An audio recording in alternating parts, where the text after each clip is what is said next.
지난 주일에는 애굽왕 바로의 두 번의 꿈을 해석한 하나님의 영에 감동된 사람 요셉의 지혜와 명철, 위즈덤에 대한 이야기를 우리가 다루어 봤어요.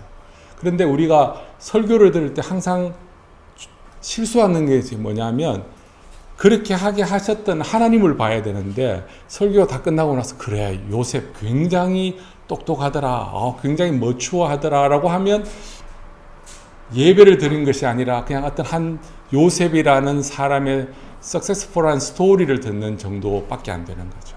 그래서 우리가 지난 주일의 설교의 핵심이 무엇이냐라고 이야기하면 하나님이 부어주시는 그 지혜와 명철이 얼마나 엑셀런시하냐, 세상에 있던 어떤 지혜를 뛰어넘을 수 있는 그런 지혜와 명철을 하나님께서 하나님의 영에 감동된 자에게 주신다라는 것이 핵심 포인트죠.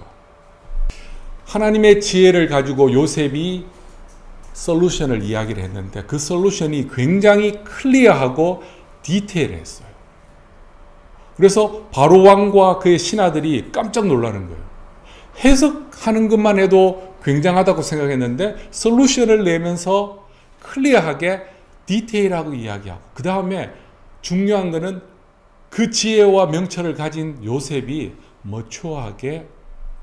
머추어한 아티튜드를 보여주니까 그들의 마음이 녹아버리는 거예요. 바로 왕과 그의 신하들이, 그의 함께 일하는 사람들이 요셉에 대해서 fully 서포트할 수 있는 그러한 환경들이 만들어졌어요. 그때 바로 왕이 뭐라고 이야기하냐면 내가 이 사람을 내 다음에 높은 위치에 두어서 이 애굽을 다스리려고 하는데 여러분들은 어떻게 생각하느냐라고 쳐다보면서 이야기하는데 전부 다 사람들이 이런 분위기였어요. 저 사람이 이 상황을 해결할 수 있는 유일한 사람이라는 거예요.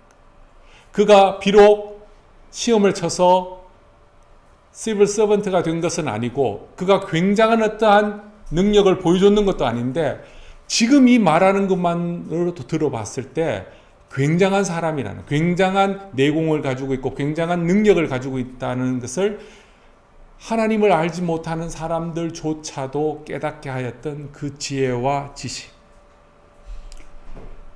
우리가 하나님의 영에 감동되었다라는 이 제목으로 3번 정도 하려고 해요. 첫 번째가 하나님의 영에 감동된 사람이 꿈을 해석하다고 이야기했지만 오늘은 두 번째로 하나님의 영에 감동된 사람이 나라를 다스리다. 자기의 꿈을 해석하는 것이 아니라 왕의 꿈을 해석하였고 그 결과로 왕이 다스리는 그 굉장한 나라를 다스리는 그 이유. 그 이전에 요셉은 아주 작은 스케일에서 다스렸어요. 벤즈쿠님으로 자기 집을 다스려 봤어요. 그리고 원하지는 않았지만 노예로 잡혀와서 보디발 집에서 그 집을 다스려 봤어요.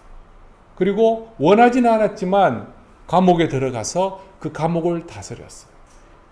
그리고 원하지도 않고 기대하지도 않았는데 자기의 꿈은 뭘까요? 감옥에서 빠져나와서 집으로 돌아가는 것일 뿐이었는데 자기가 기대하지 않았던 애굽 땅에서 프라임 미니스터로 애굽을 다스리는 그 일들. 이러한 요셉의 모습은 갑자기 튀어나온 게 아니죠. 벤즈쿠님부터 이러한 과정을 통해서 되어졌던 것처럼 믿음의 4세대라는 4th generation의 사람으로서 first, second, third generation에서도 다스림이 살짝 보였어요. 이렇게 fully expanded 되는 그런 스케일에서 되어진 것이 아니라 살짝 되어졌어요. 언제 그런 일이 있었냐면 아브라함이 창세기 14장에서 조카 롯을 구하여 왔을 때 그가 싸웠던 대상이 어떤 대상이었어요? 북방의 엄청난 연합군이었죠. 그리고 나서 돌아와서 소돔 왕을 만났어요. 소돔 왕이 가져가라고 이야기했지만 그것이 다스리는 또 다른 모습이었어요. 승리자로서 구해온 사람을 향하여서 자비를 베풀었던 그 모습이 아브라함에게 약간 나타났어요. 그리고 또한 아비멜렉에게 언약을 맺을 때에도 그때도 다스림의 모습이 나타났죠. 그리고 믿음의 2세대 세컨드 제너레이션에 있는 이삭에게도 창세기 26장에 보면 아브라함과 비슷하게 블레셋 왕 아비멜렉을 다스리는 그런 모습이 나옵니다.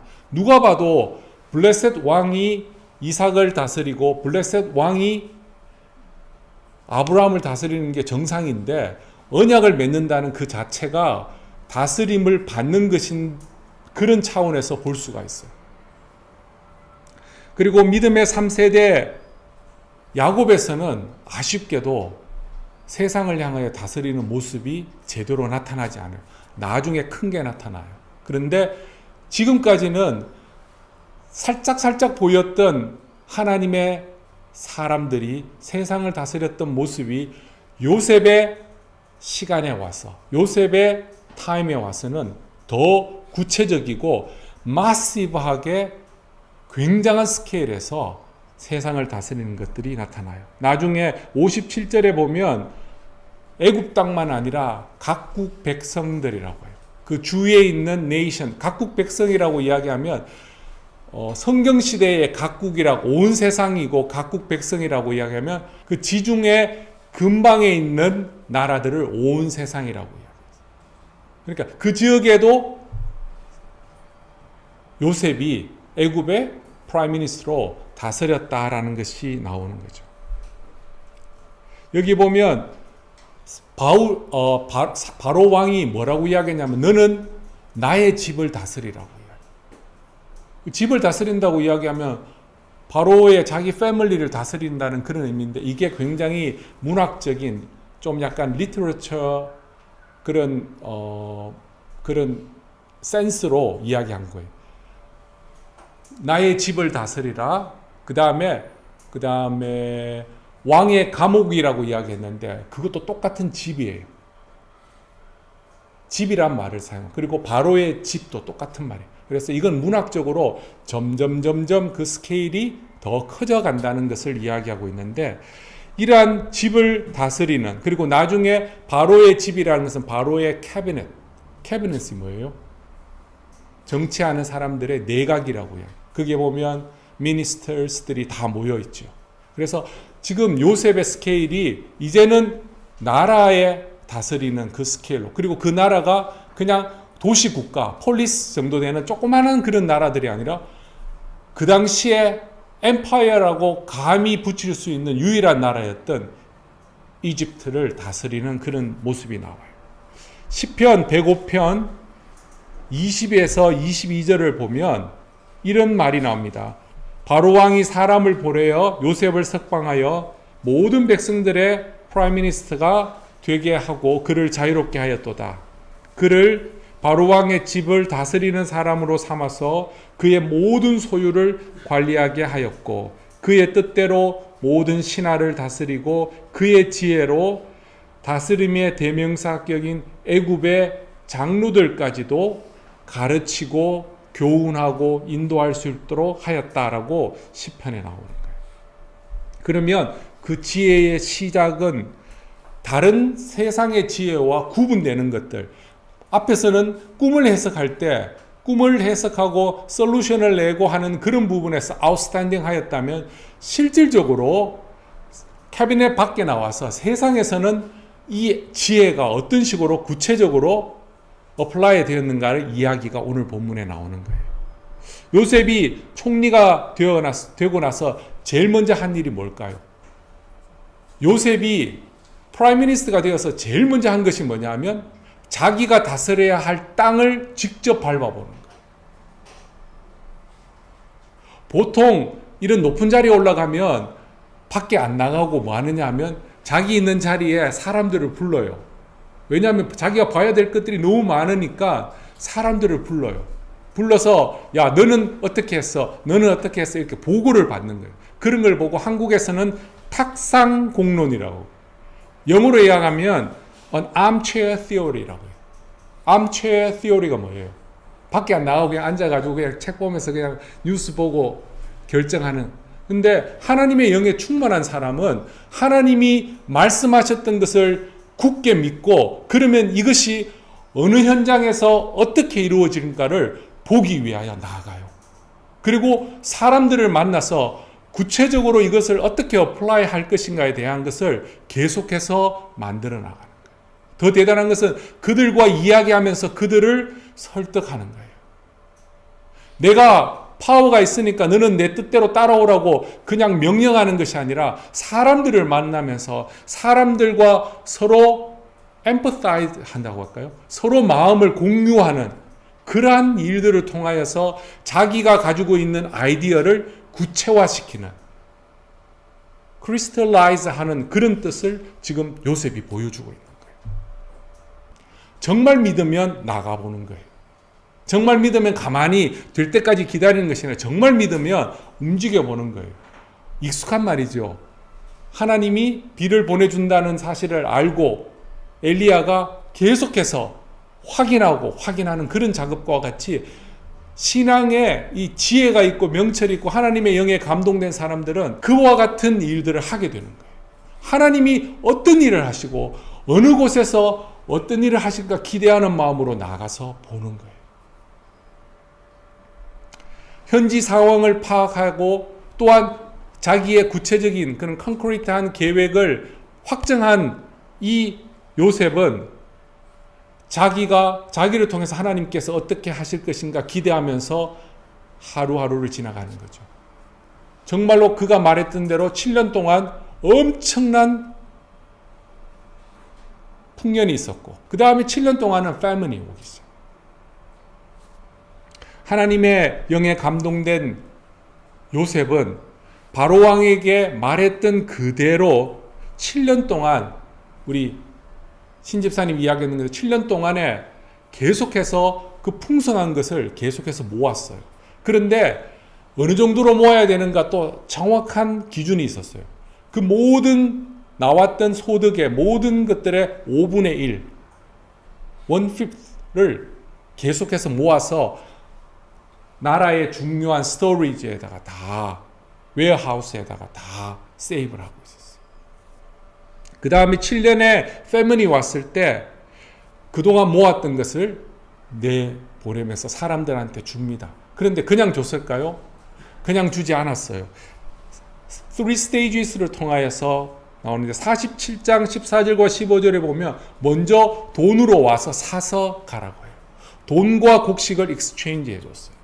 두 번째는 돈이 다 썼어요. 돈이 다 쓸 정도로 그 정도로 힘들었다는 거죠. 돈이 다 쓰고 났을 때는 뭐를 가져왔어요? 카틀스들을 들고 왔어요.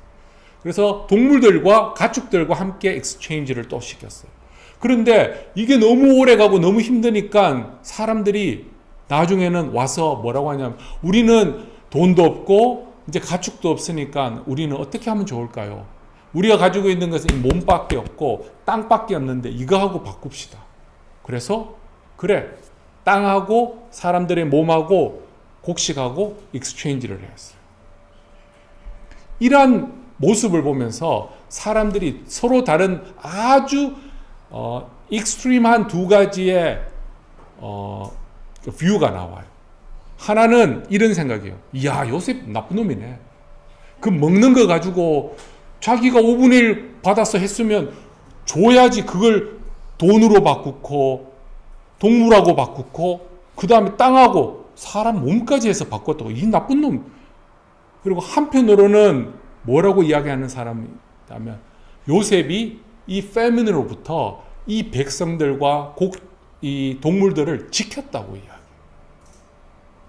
여러분들은 어느 쪽에 마음이 있어요? 저는 첫 번째 나쁜 놈으로 봤어요. 근데 그때는 제가 상태가 좀 안 좋았을 때, 안 좋을 때 요셉을 보니까 이건 나쁜 놈이에요.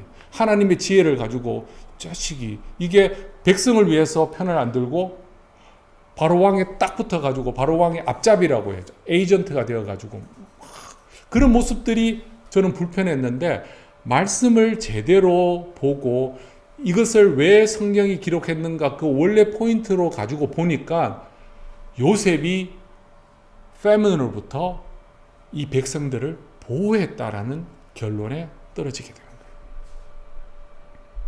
왜 이런 생각을 가졌냐면 요셉은 하나님의 영에 감동된 사람이에요. 첫 번째, 하나님의 영에 감동된 사람은 사람을 살리고 사람을 회복시키는 일에 하나님 대신해서 일을 해요. 더 중요한 말이 앞에 나와요. 바로가 네가 꿈을 해석한다면서 라고 이야기했을 때 뭐라고 이야기했냐면 하나님으로부터 당신에게 편안한 대답, 그게 뭐예요? 샬롬의 솔루션, 안서가 주어질 거라고요. 샬롬은 뭐예요? 샬롬은 하나님만 잘 되고 아니면 바로 왕만 잘 되고 아니면 요셉만 잘 되는 것이 샬롬이 아니에요. 샬롬은 하나님의 통치 아래에 있는, 하나님의 다스림 안에 있는 모든 사람들이 어번던트한 피스와 모든 것들을 누리는 것이 샬롬이에요. 바로에게만 샬롬이 되면 다른 데는 샬롬이 될 수 없어요. 하나님이 하시는 것은 누구에게나 다 샬롬이 되는 거예요. 그래서 요셉이 지금 이렇게 좀 하시하게 하는 듯한 이러한 폴리시스들이나 아니면 이러한 모든 다스림은 백성들을 보호하기 위한, 그리고 백성만 아니라 동물들까지도 보호하고 또 애굽에 있는 모든 땅과 그리고 애굽 주위에 있는 다른 나라들까지도 샬롬의 평강을 누리게 하는 통치였다는 거예요. 그리고 단순히 그 시대에 있는 사람들이 7년 동안의 패민 동안에서 힘들어하는 것을 살려주는 그러한 폴리시가 아니라 요셉이 하고 있는 것은 언약에 의하면 앞으로 430년 동안 이스라엘 백성들이 애굽 땅에서 살아야 하는 그 기초 작업, 파운데이션을 만드는 그러한 일이었어요. 이것을 통하여서 애굽에 있는 사람들이 요셉을 뭐라고 생각을 하냐면, 우와! 저 사람은 우리를 구원하러 신이 보낸 엄청난 사람이라는, 그분의 가족이 지금 우리 땅으로 오는 거예요. 한 사람만 와도 이러한 엄청난 일이 일어났는데 70명이 여기 오면 어떤 일이 일어났을까? 그리고 실제로 그들이 와서 요셉을 아는 왕이 다스리고 있을 때는 정말로 서로 간에 영향력을 주면서 그렇게 살았어요. 그렇지만 요셉을 알지 못하는 새로운 왕이 왔을 때부터는 문제가 생겼죠. 요셉의 그 폴리시의 핵심이 되는 게 뭐냐면 리폼 하는 것들이 있어요. 그게 리폼이 뭐냐면 특별히 땅에 대한 리폼이에요. 근데 처음부터 땅을 내는 사람은 없어요. 처음에 땅 대신 뭐를 냅니까? 돈을 내고 그 다음에 동물을 내고 심지어 땅하고 자기 몸하고 거의 같이 움직여요. 그래서 땅을 리폼하려고 하는 것이 목적인데 이것을 통하여서 뭘 원했느냐 하면 땅을 국가가 다 가지고 있으면서 이 땅을 어려운 시기에 지혜롭게 사용할 수 있게 하기 위해서 국가가 가져가는 그런 이유였어요. 왜냐하면 그 시대에 있는 사람들은 이러한 패먼이 오고 이렇게 하면 돈 많은 사람들이나 파워 있는 사람들이 그 모든 땅이나 그 모든 돈이나 그 모든 가축을 다 가져가 버려요. 그리고 나서 그 사람들을 뭐로 만들었냐면 노예로 만들어요. 요셉은 이런 리폼, 이런 폴리시를 통해서 특권층이나 아니면 노블하고 힘 있는 사람들이 이것을 다 가져가지 못하도록 나라로 다 가져오게 했어요. 구체적으로 모든 돈과 모든 가축과 모든 땅 그리고 사람을 컨트롤할 수 있는 그 파워를 가진 후에 두 가지의 구체적인 그런 일을 했어요. 첫 번째는 뭐냐면 47장 21절에 보면 그 사람들을 나라가 필요한 곳에 보냈어요. 왜냐하면 자기 땅이었고 자기 집이 없는 상황이고 자기가 이제 나라에 소속되어 있으니까 어떻게 하겠어요? 이쪽으로 가라고 하면 전에는 안 간다고 하면 끝이에요. 죽여라 이렇게 하면 끝인데 이제는 움직일 수밖에 없어요. 그래서 이 어려운 상황을 잘 해석하기 위해서는 이쪽에도 사람이 있어야 되고 여기도 사람이 있어야 되고 여기도 사람이 있어야 되고 여기도 사람이 있어야 되고 그래서 그 사람들을 너는 저기 가라 너는 여기 가라. 그런데 갑자기 야 너는 꼴 보기 싫으니까 넌 저기 가. 이게 아니라 하나님의 영에 감동된 사람, 지혜와 명철이 있기 때문에 그 사람의 상황에 따른 그 족속에 아니면 그 부족의 트라이브스의 클란에 맞는 곳을 보내주는 거예요. 마치 나중에 이스라엘 백성이 왔을 때 어느 땅에 갔어요? 가축을 키우기 좋은 고센 땅으로 보내주는 것처럼 그 지혜가 지금 여기서 나오는 거예요. 필요한 곳에 보내주는 거예요. 그 다음에 그들에게 그 당시에 파워 있는 사람들은 자기가 만들었던 모든 것들을 다 자기 거로 만들고 그들에게는 먹을 것만 줬어요. 그리고 자기의 프라이빗 재산이 뭐죠? 프로퍼티를 가질 수 없도록 그렇게 만들었어요. 그런데 요셉은 다르게 해요. 요셉은 거기에 있는 땅은 국가 거지만 1/5는 국가에 텍스로 내고 나머지는 자기가 하라고 했어. 이거는 우리가 지금 생각할 때는 그렇지, 자기가 열심히 했으면 가져갈 수 있는데 그때는 그런 아이디어조차도 없었어요. 다 가져가는 거예요. 그런데 하나님의 영에서 주는 거예요. 그리고 나중에 악한 왕이 오면 뭐라고 하는 줄 알아요? 씨 뿌리고 하는 그 씨드 되는 것도 뭐로 해요? 네가 사라고 해요. 실제로 모세가 와서 막 이야기하니까 뭐라고 했어요? 얘들이 너무 편해졌구나. 네가 밖에 가서 그저 헤이스나 이런 거 다 가져와서 만들으라고 하는 그게 악한 왕이에요. 그런데 요셉은 어떻게 했냐면 요셉은 그 씨드가 되는 그거를 줬어요. 이거 살 필요 없다. 이거 없으면 다 죽거든요. 먹을 것도 먹을 수 있고 그 다음에 자기의 재산을 다시 만들 수도 있고 할 수 있는 이러한 정책을 했는 거예요. 이 일로 인하여서 애굽에 있는 이집트에 있는 모든 땅을 굉장히 에피션트하게 관리할 수 있게 했어요. 전에는 자기가 좋아하는 여기만 다 모여 있었기 때문에 여기에 시위지 프로블럼도 생기고 여러 가지 했는데 이제는 사람들을 넓게 있게 하니까 그 당시에는 플레이그스죠. 그런 병들이 생기면 다 죽고 이렇게 하는데 이제 넓게 그리고 자기의 기술에 맞게 이렇게 해놨는 거예요. 그리고 애굽이 다른 나라의 침입을 받지 않을 정도로 strength centralization of power를 만들었어요. 그래서 나라가 올바른 정책을 하게 될 때 아주 잘 돌아갈 수 있도록 그렇게 만들었어요. 그리고 강력한 이 파워를 통하여서 나름대로 파워가 있고 이런 사람들의 파워를 없애버렸어요. 물론 그게 보면 프리스트들은 아웃사이드로 뺐지만 그 외의 모든 사람들의 파워를 낮춰와가지고 보통 보면 제일 미운 게 뭐예요? 지도 얻어먹는 주제에 지보다 더 불쌍한 사람한테 가서 삥 뜯고 하는 거죠. 그런 길을 아예 없애버렸어요. 너나 내나 똑같이 그렇게 만들어버렸어요. 그 다음에 무엇보다 이 어려운 시기를 이끌어갈 수 있고 이 어려운 시기가 끝나고 next generation, future를 생각할 수 있는 리소스를 가지고 그게 뭐냐면 돈이었어요. 돈과 곡식과 땅을 가질 수 있는 이게 바로 하나님의 지혜와 명철을 가진 하나님의 영을 가진 사람이 세상을 다스리게 될 때 누리게 되는 길인 거예요. 이것은 창세기 18장 18절과 19절에 아브라함에게 약속하셨던 거예요. 아브라함은 강대한 나라가 되고 천하 만민이 그로 말미암아 복을 받게 될 것이다. 그건 아브라함만 이야기하는 게 아니죠. 아브라함의 자손이죠. 요셉이 그러한 모델이 되어주고 그리고 내가 그로 그의 자식과 권속에게 명하여 여호와의 도를 지켜 의와 공도로 행하게 하려고 그를 택했다. 그의 다스림은 하나님의 의를 위해서 하나님의 공도를 위해서 의와 공도로 다스리는 나라가 어떤 것인가에 대한 것을 요셉을 통하여서 보여주고 있는 거예요. 하나님의 영에 감동된 사람이 의와 공도로 다스리게 되면 세상에 어떤 일들이 일어나는가.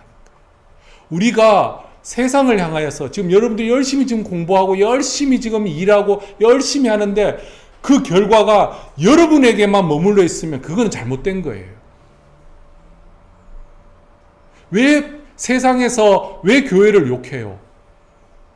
헌금해가지고 돈 모아가지고 결국은 자기 빌딩 짓고 그 다음에 수련은 짓고 나중에 지을 거 없으면 뭐 해요? 세미트리. 그게 목표가 아니잖아요. 하나님이 왜 지혜를 주시고, 왜 명철을 주시고, 왜 웨alth, 부를 주시는가? 우리를 통하여서 하나님의 의와 공도가 세상에 드러나게 하기 위해서 하시는 거예요. 적용을 해볼게요. 똑같은 말이에요. 하나님의 영에 감동된 사람들은 하나님의 뜻을 따라서 의와 공도로 다스림을 통하여 세상의 샬롬의 평강을 직접 보여주는 거죠. 누리게 하는 거죠. 반대로 하나님의 영에 감동되지 않는 사람들은 언제든지 자기의 욕심에 따라서 자기의 킹덤을 만들려고 해요. 그리고 자기의 킹덤을 유지하기 위하여 다가오는 사람들을 다 쳐내버리고 아니면 오프레스하게 하는. 여러분 직장에서, 여러분이 지금 속해 있는 곳에서 이렇게 하는 사람들을 보실 거예요. 그러나 그들이 하나님의 영에 감동되었다면 이렇게 할 수가 없죠. 제가 이 말을 하는 이유는 여러분들이 하나님의 영에 감동되지 않으면 이렇게 하지 못한다는 거예요. 다른 말로 이야기하면 여러분들은 하나님의 영에 감동된 사람이기 때문에 이렇게 할 수 있는 존재로 하나님께서 만들어 주셨다는 거예요. 그러면 여러분들은 뭘 하냐면 그 지혜를 사용해야 되는 거예요. 그리고 그 지혜를 얻기 위하여 하나님께 더 가까이 붙어 있어야 되는 거예요. 내가 열심히 노력해서 얻는 거는 내 거예요.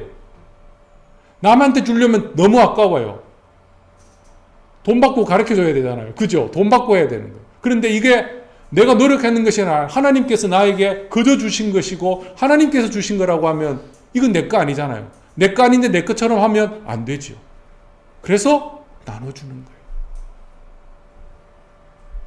하나님의 영에 감동된 사람들은 자기 자신과 가족, 교회에게만 유익을 미치는 것이 아니라는 거예요. 오늘 설교에서 중요한 거예요. 하나님의 영에 감동된 사람들은 세상을 다스리는 거예요. 그런데 자기 욕심대로 다스리면 하나님의 사람이 아닙니다. 오늘날 많은 지도자들이 자기가 하나님의 영에 감동돼 하나님의 교회 다닌다고 이야기하고 예수 믿는다고 이야기하는데 이렇게 하지 않으면 아닙니다. 교회가 아니라고 이야기해요. 그리고 교회가 그렇게 하지 않으면 스스로에게도 우리가 지금 잘못됐다고 이야기해요.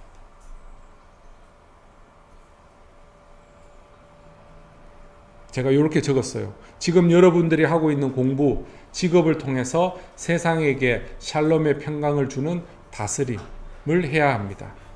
강 집사님은 치기공을 통해서, 신 집사님은 학문 연구를 통해서, 민주는 의료 행위를 통해서 점점점점 되게 많이 적었어요. 그리고 학생들은 공부를 통해서 세상에게 샬롬의 평강을 주기 위하여 요셉에게 주어진 지혜와 명철을 사용했듯이 여러분들에게 주어진 하나님의 지혜와 하나님의 명철을 통하여 세상을 샬롬의 평강을 누릴 수 있도록 해야 합니다.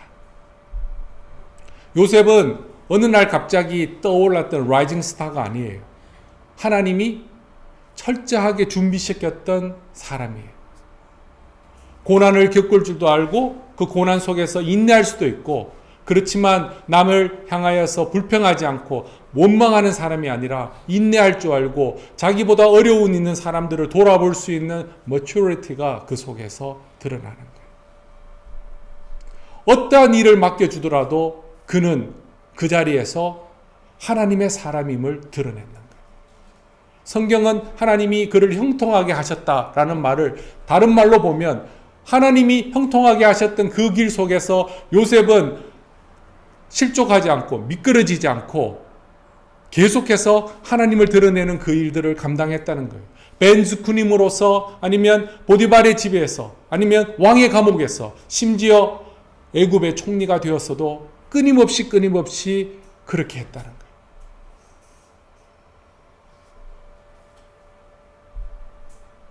저는 오늘 이 말씀을 전하고 듣는 웨일즈 한인교회 모든 성도들이 하나님의 영에 감동된 자가 되어서 세상을 다스림으로써 세상에 샬롬의 평강을 주는 의미 있는 존재가 되시기를 주님의 이름으로 축복합니다. 고개 끄덕거리지 말고 이때는 아멘을 하는 거예요. 그런데 이게 우리에게 주어진 기쁜 소식이에요. 복음이에요. 하나님이 우리에게 그런 계획을 가지고 우리에게 지혜와 명철을 주시고 하나님의 영으로 충만하게 하신다는 것. 그래서 지금 여러분들이 속해 있는 그 자리에서부터 하나님을 드러내야 돼요. 그 지혜를 사용해야 돼요.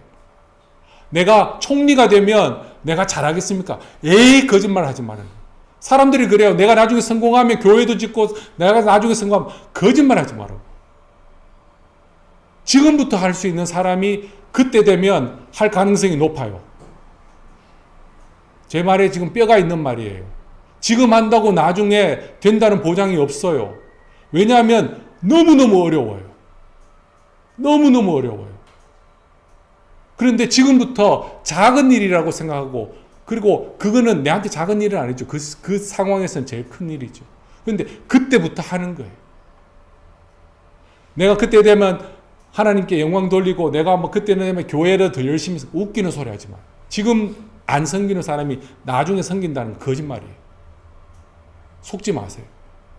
그리고 지금부터 내가 왜 공부하고, 내가 왜 연구하고, 내가 왜 사업하고, 내가 왜 알바하고, 내가 왜 공부하면서 수영하고, 이거 다 생각하면서 해야 돼요. 처음부터 내가 너 하나 이거 인간 만들려고 내가 한국에서 다 떠나가지고 여기에 와서 너 하나 보고 왔다 그러면 결국은 걔는 셀피시하게 자랄 수밖에 없어요. 하나님의 말씀은 그렇게 말하지 않아요. 너로 통하여 세상이 샬롬의 평강을 누리게 될 것이다. 기도하겠습니다.